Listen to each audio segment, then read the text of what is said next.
Toi qui prétendrais, qui se croirait gentil, accorde-moi quelque temps de ta journée pour pouvoir m'écouter. J'ai envie de partager ceci avec toi. On ne saurait s'y opposer, on ne saurait rentrer en conflit là-dessus si je me permets de dire ainsi que la gentillesse est un signe, symboliserait un bon comportement. Une personne ayant d'un bon caractère, d'un humaniste, quelqu'un de l'empathie, ressentant ainsi les difficultés, les émotions de quelqu'un d'autre, sans que ces événements ne lui concernent.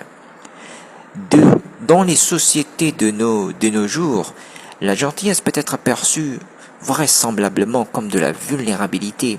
Une personne suffocante quelque part d'une situation très embarrassante pour elle.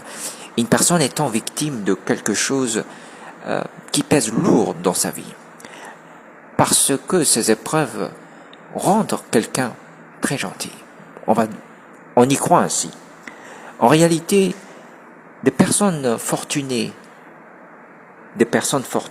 et connues pour leur gentillesse semblent être rares de nos sociétés, quelles que soient à travers le monde. Ce que je veux dire par là est que la gentillesse peut être de deux dimensions. La gentillesse n'est toujours pas ce que l'on croit y être. Soit la gentillesse, la personne est gentille par honnêteté, transparence, par sincérité, soit la personne est tellement gentille que il voudrait atteindre ses propres intérêts, ses propres objectifs. En quelque sorte, cette personne dont je parle, elle est gentille juste pour explorer, pour mieux connaître les différents individus, pour mieux explorer l'environnement, scanner, comprendre ce qui se passe, dans le but ultérieur de pouvoir s'affirmer, d'imposer sa vision, de dominer en quelque sorte. Donc la gentillesse, elle est devenue un moyen pour conquérir, on va dire, le point de vue de d'autres personnes, un moyen pour s'affirmer, pour détourner la confiance de gens.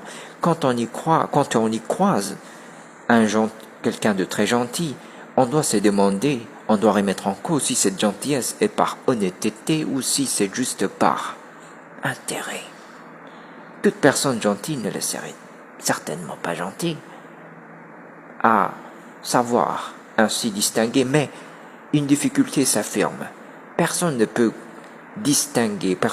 ainsi différencier une personne gentille de foi, de sincérité et une neutre juste par intérêt. Seul le temps ne le dira et les événements